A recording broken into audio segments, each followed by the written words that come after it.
Olá, alunos, tudo bem? Bom, então vamos dar continuidade, né, aos nossos estudos aí sobre a BNCC. Bom, nós vimos sobre os fundamentos, né, da BNCC e agora nós vamos estudar aí como que ela é estruturada, tá? Então vamos falar sobre a estrutura da BNCC. Bom, primeiramente, gente, esse quadro que vocês estão vendo aqui, eu retirei do próprio documento da BNCC, tá? Então, se você ainda não teve a curiosidade, a oportunidade, né, de fazer a leitura na íntegra do documento em si, faça, tá? Procure. Não só para se preparar para a prova, mas você vai precisar, né, disso quando você, né, passar aí no concurso, assumir sua turma, você vai precisar saber. Esses quadrinhos também, muitos livros didáticos já trazem eles, né, o livro do professor, né, já trazem também. Então, se você, né, tem aí um livro didático atualizado aí na sua casa, tem uma facilidade de acesso, dá uma olhadinha lá nos livros didáticos, que lá também você encontra, tá? Esses quadrinhos que eu vou apresentar aqui na aula. Bom, então vamos lá. A estrutura da BNCC. Então, vejam lá. Vamos acompanhar comigo lá em cima, educação básica, né? E a educação básica, né, compreende em educação infantil, ensino fundamental, ensino médio. Aí vem as competências gerais da Base Nacional Comum Curricular. São 10 competências gerais. Essas competências, eu falei um pouquinho sobre elas na outra aula, lembra? Essas competências, elas, né, vão acompanhar o aluno desde a educação infantil até o ensino médio, tá? Existem, né, nós vamos ver agora que dentro, né, de cada etapa tem as suas próprias habilidades, né, competências curriculares dentro de cada uma. E junto delas, essas 10 competências gerais estão junto, vem acompanhando, né? Ela é um processo. O aluno tem desde a educação infantil até ensino médio. Na próxima aula, no próximo vídeo, nós vamos estudar somente essas 10 competências gerais, né? Nós vamos estudar cada uma. As 10 competências gerais, elas caem, tá? Nas provas, vêm caindo nas provas sobre as 10 competências gerais. Por isso que nós vamos, né, focar o estudo aí de cada uma delas, tá? As outras competências e habilidades específicas de cada disciplina não é cobrado, não vem sendo cobrado porque não é o foco, tá? Então, é mais somente para você utilizar na sua prática como professor. Por isso que nós não vamos apresentar aqui nesse curso, né, as habilidades, né, as competências lá de cada área, né, do conhecimento específico. Não, apenas as 10 competências gerais que nós veremos mais pra frente, tá ok? Então, continuando aqui na estrutura. Lá na educação infantil, há os 6 direitos de aprendizagem e desenvolvimento, nós veremos daqui a pouco quais são esses direitos, e os campos de experiência, tá? A faixa etária de 0 a 1 ano e 6 meses, e de 1 ano e 7 meses a 3 anos e 11 meses, são, né, esses bebês, né, essas crianças que vão pertencer à creche, tá? E a creche, ela não é obrigatória, tá? Isso é questão de prova.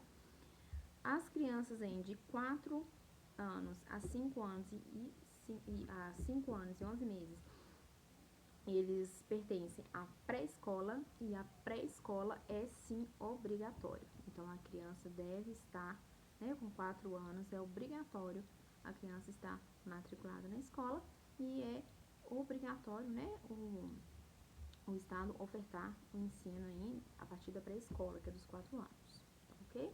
E os objetivos de aprendizagem e desenvolvimento constituem a educação infantil. O ensino fundamental são as áreas de conhecimento, então isso aí é uma novidade, né? Porque não são mais as disciplinas, né, que estávamos acostumados, elas foram relocadas, reagrupadas em áreas de conhecimento.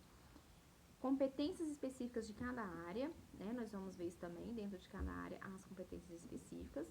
Não veremos quais são as competências aqui, como eu já expliquei anteriormente, né? Mas você pode consultá-las, né? Aí, como eu falei, alguns livros didáticos já trazem, e no próprio documento. aí vem os componentes curriculares, as competências específicas de cada componente e o ensino fundamental. Ele é dividido em anos iniciais e anos finais.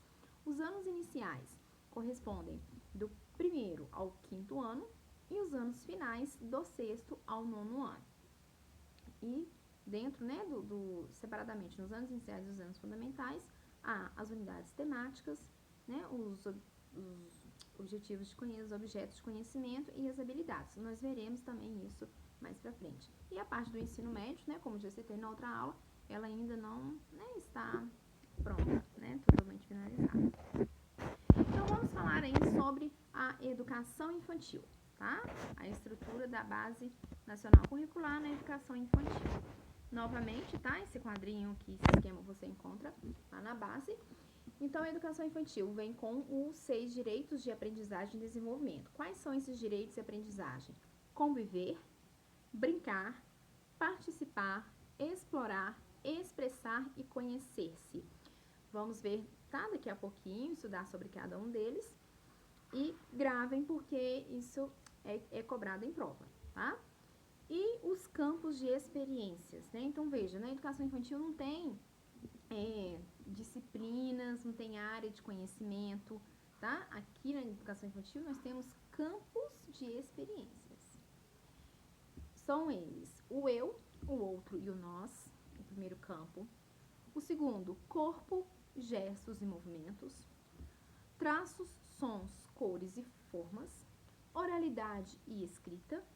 Espaços, tempos, quantidades, relações e transformações. Em cada campo de experiência são definidos objetivos de aprendizagem e desenvolvimento, organizados em 3 grupos de faixa etária.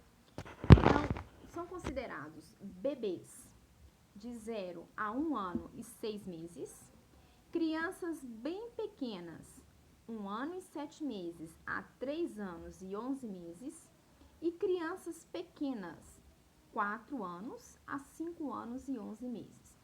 Guardem bem esses termos e as idades, porque também é uma questão de prova e é aquele tipo de questão que quer te confundir, de pegadinha, tá? Eles podem colocar lá, por exemplo, que, né, bebês são considerados de 0 a 1 ano e 7 meses, né? E aí já estaria errada a questão, né? Porque 1 ano e 7 meses já é considerado crianças bem pequenas, tá? Então, reforçando essa informação aqui, para cada um daqueles campos, né, que nós veremos também mais à frente, os objetivos, né, são organizados de acordo com essa faixa etária aqui. Então, lá no primeiro campo, né, o eu, o outro e nós. Para os bebês, né, vai seguir alguns certos objetivos, para as crianças bem pequenas, outros objetivos, e para as crianças pequenas, outros objetivos. Então, vamos aqui aos 6 direitos da aprendizagem. O primeiro direito é conviver, né? Conviver com as outras crianças, com a convivência também com adultos, né? Nós sabemos em que dessa troca, dessa interação, né, possibilita, né, a criança desenvolver várias habilidades. Então, conviver, como garantir esse direito? Promovendo situações em que os pequenos possam brincar e interagir com os colegas e se envolverem em experiências diversas de convivência em grupo, como organização dos ambientes. É educar a criança para pensar no outro. O brincar. Como garantir esse direito? Brincadeiras são essenciais e devem estar presentes intensamente na rotina da criança. Porém, segundo a base, devem ser enriquecidas e planejadas pelos professores. Então, a gente tem que tomar muito cuidado aqui com esse direito, porque muitas pessoas interpretam da seguinte forma: é só colocar brincar. Trouxe o brinquedo de casa, pronto, vai brincar. Não é assim. A brincadeira, ela tem que ter uma intenção, né? Uma intencionalidade. A partir da brincadeira, você observar uma criança brincando, né? Você pode, dali, tirar várias conclusões para análise ali de desenvolvimento da criança, né? Como que ela interage com o brinquedo, como que ela interage com o outro na brincadeira, tá? Então, né, a base reforça isso. tem que ter o espaço da brincadeira, porém, né, essa brincadeira, ela tem uma intenção, né, ela tem que ser enriquecida, planejada, tem que ter um objetivo ali, né, com essa brincadeira. E o terceiro, participar. Como garantir esse direito? O importante é envolver as crianças em todas as etapas das brincadeiras e das atividades, permitindo que elas ajudem a decidir como será a estrutura, quais materiais serão usados, etc. Bom, aqui, né, aquele momento da construção da rotina, né, é um exemplo claro aí de como você pode, né, garantir esse direito aí para as crianças na sala de aula. Ao invés da professora chegar lá e já apenas apresentar como vai ser a rotina, não, construir a rotina junto com as crianças, né? É um exemplo aí de como você pode, né, garantir esse direito da participação. Quarto, explorar. Como garantir esse direito? Permitindo que as crianças explorem sozinhas diferentes materiais e elementos simbólicos, como música e histórias.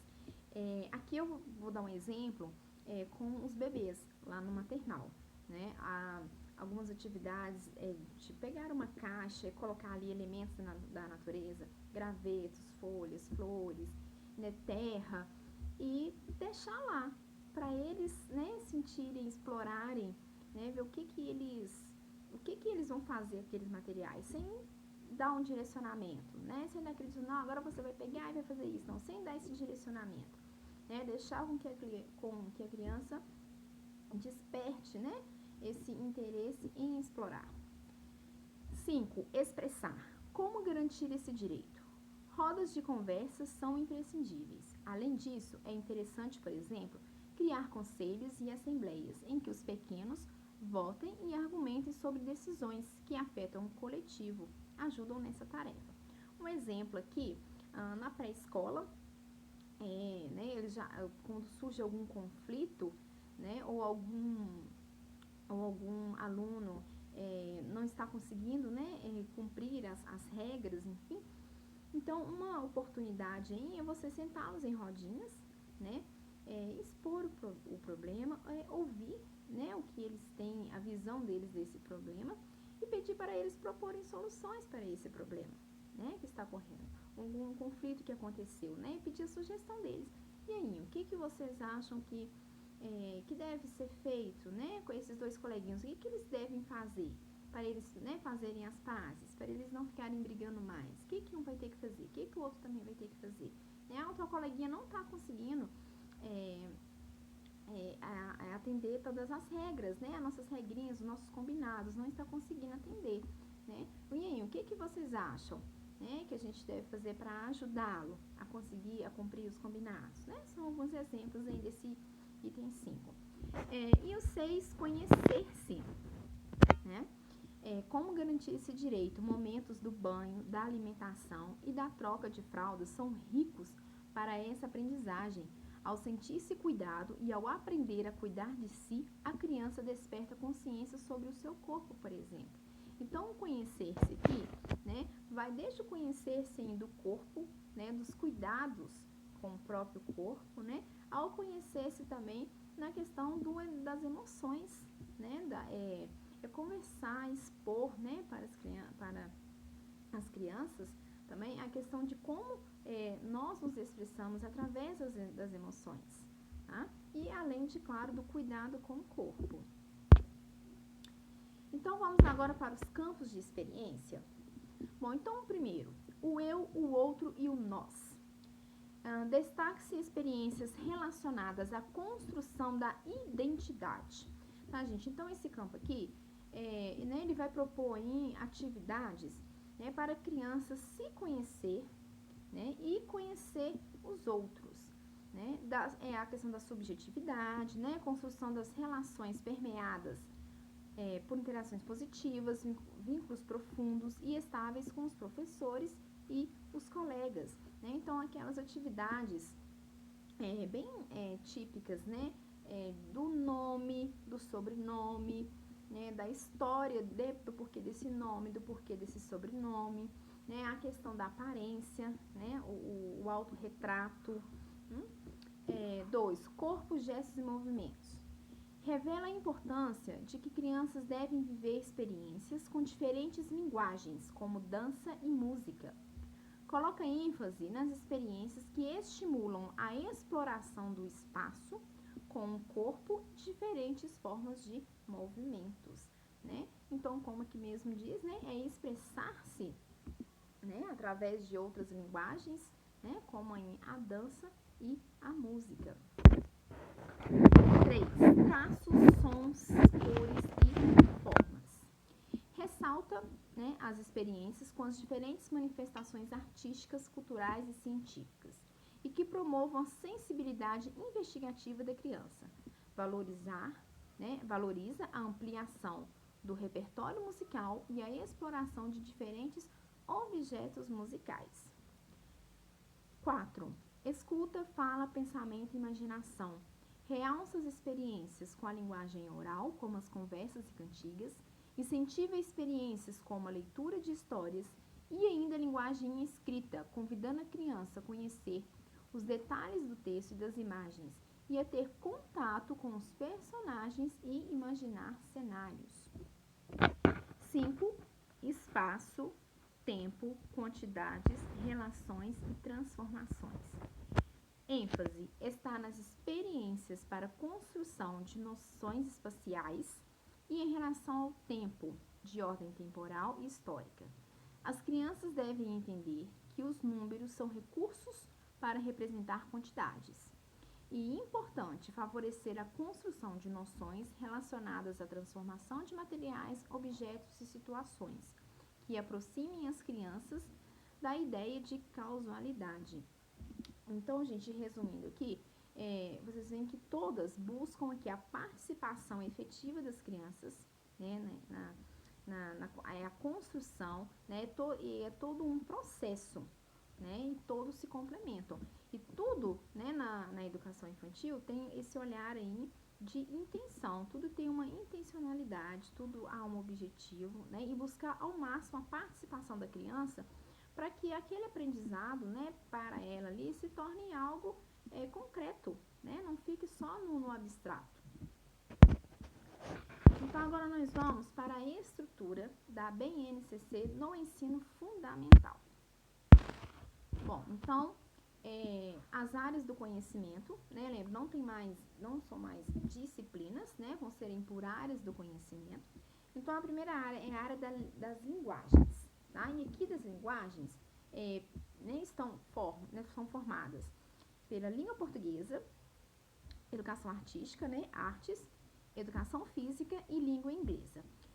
Vale lembrar que, isso também é questão de prova, a língua inglesa, ela só é obrigatória a partir do 6º ano, tá? No Fundamental 2. Então, no Fundamental 1 não é obrigatório a língua inglesa. Pode ofertar? Pode.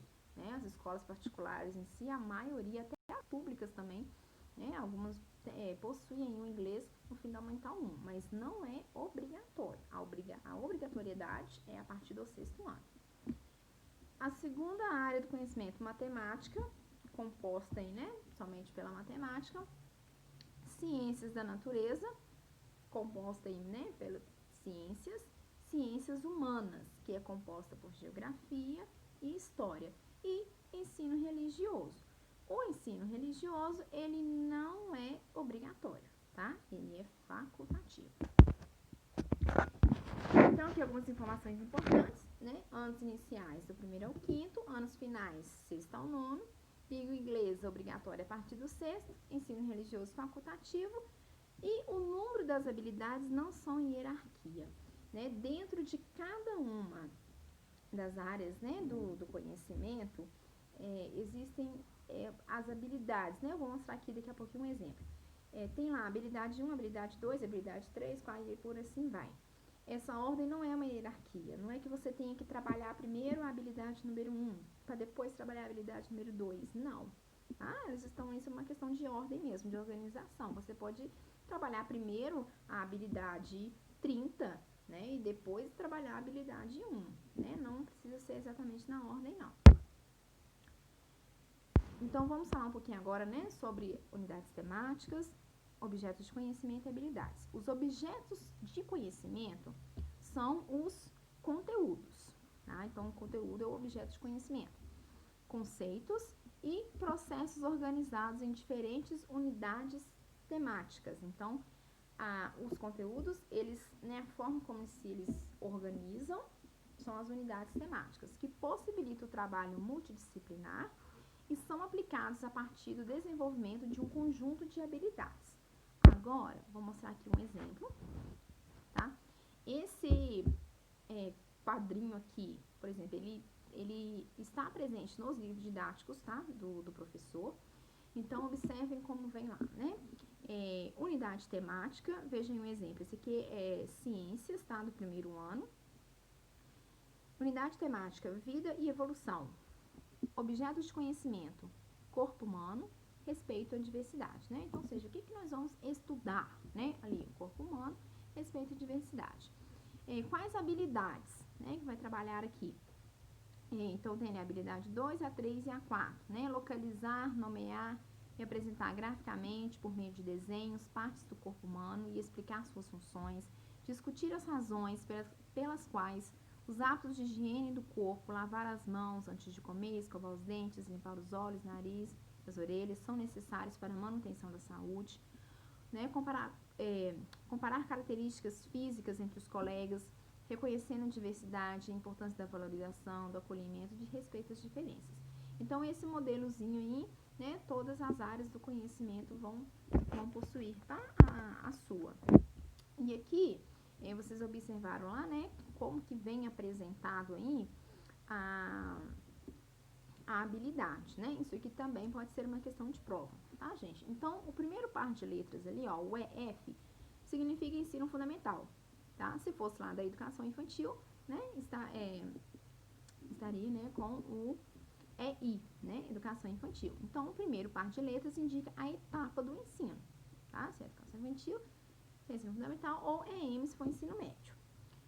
Depois, né, o primeiro par de números, ali o 6 e o 7, indica, né, se for educação infantil, vai estar indicando a idade, tá? No caso do ensino fundamental, né, o bloco, né, do que se refere, por exemplo, arte, né, se for, vai estar lá, ó, vejam, 15, que se refere o quê? Do primeiro ao quinto, né, primeiro ano, né, o 5, o quinto ano, entendeu? Então, o 6 e o 9 significa que é do sexto ao nono, tá? E aí vai ali, olha, educação física, tá vendo? Olha lá, 1 e o 2 significa que é para o quê? Primeiro e segundo ano. 3 e 5, que é do terceiro ao quinto ano, né? 6 e 7, como tá ali no exemplo, significa que é do sexto ao sétimo, tá? E 8 e 9 significa que é do oitavo e o nono, tá? Aí vem o segundo par de letras, indica o componente curricular. AR, se eu tô falando de artes, CI, ciências, né? LP, língua portuguesa. No caso ali o exemplo é F, educação física, tá? E os outros ali. E por último, é a habilidade, o número da habilidade. A habilidade 1, a 2, a 3 e a 4, ok? A transição da educação infantil para o ensino fundamental.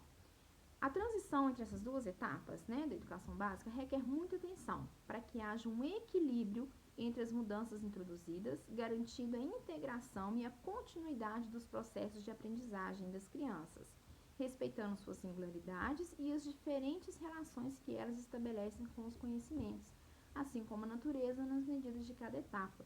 Então, gente, a BNCC, ela reforça muito essa questão, né, da transição da educação infantil para o ensino fundamental, né, quando os alunos vão sair ali, né, do segundo período para passar para o primeiro ano.